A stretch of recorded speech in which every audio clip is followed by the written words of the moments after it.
Good morning, students. How are you all? I hope fine. I'm your Ranjana ma'am back here with your science lessons of chapter 3. Last week, I started teaching you chapter 3, the human body, the digestive and the excretory system.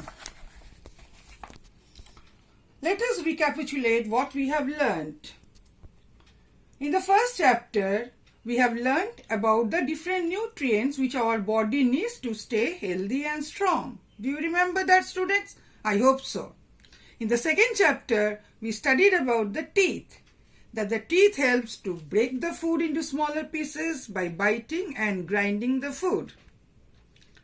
And the food, before our body can absorb it, it has to be grind by the teeth to make even smaller pieces before it can be absorbed and used by our body. Then we learnt about the digestive system and what is digestion. We had learned that digestion is the process by which food is broken down into simple substances which can then be absorbed by the body. And the organs which help in the process of digestion, they form the digestive system. We learnt the organs of the digestive system. Do you remember, students? What are they? The mouth, food pipe, stomach, small intestine, large intestine, rectum and anus. We also learned that the salivary glands, liver and pancreas, they produce juices that help the body digest the food. Then we learnt in detail about the various organs of the digestive system.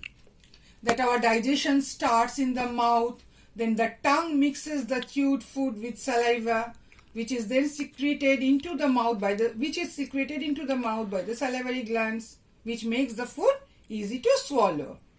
And some carbohydrates are digested in the mouth.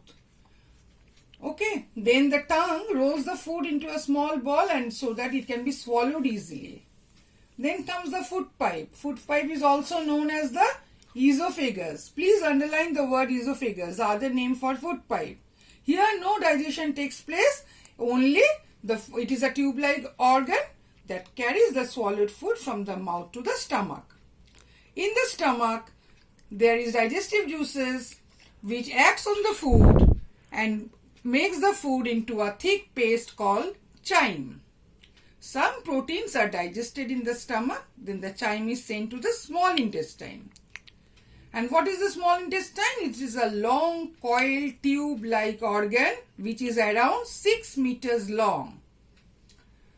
What nutrients are absorbed in the small intestine? Carbohydrates, proteins, fats.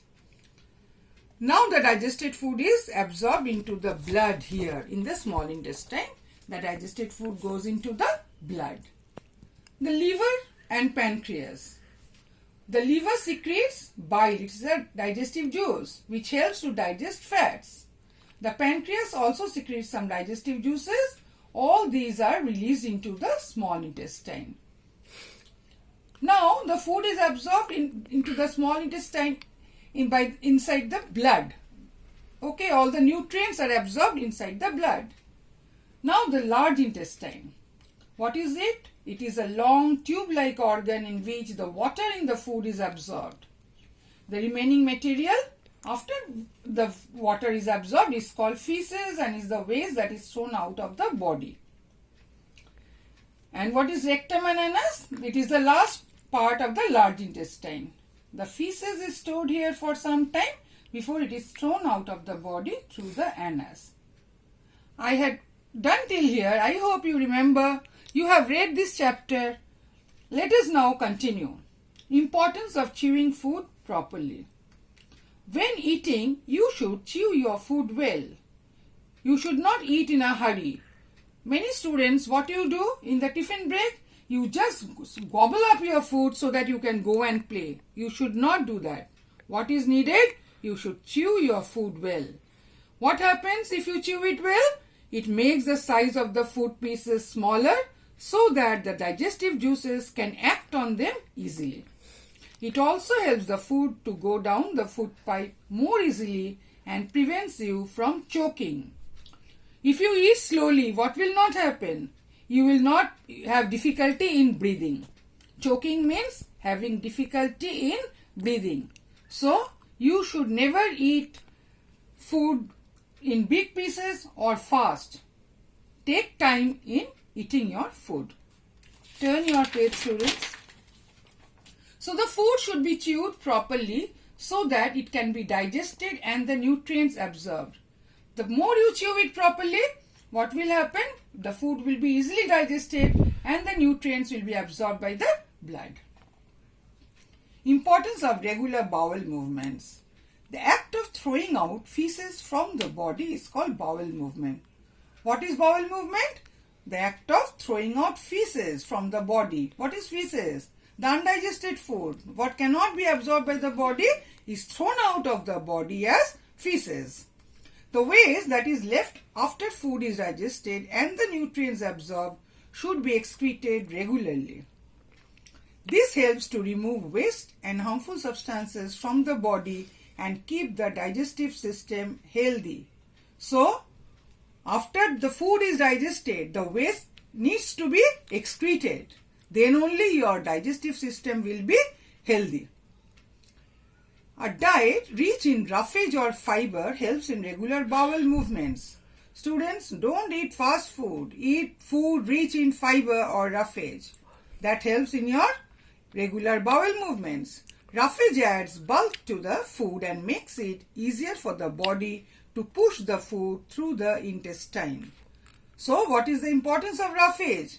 It adds bulk to the food and makes easier for the body so that the food is pushed out of the body through the intestine. What happens if the diet does not contain enough fiber? It could lead to a condition called constipation. What is constipation? People who are constipated find bowel movement difficult.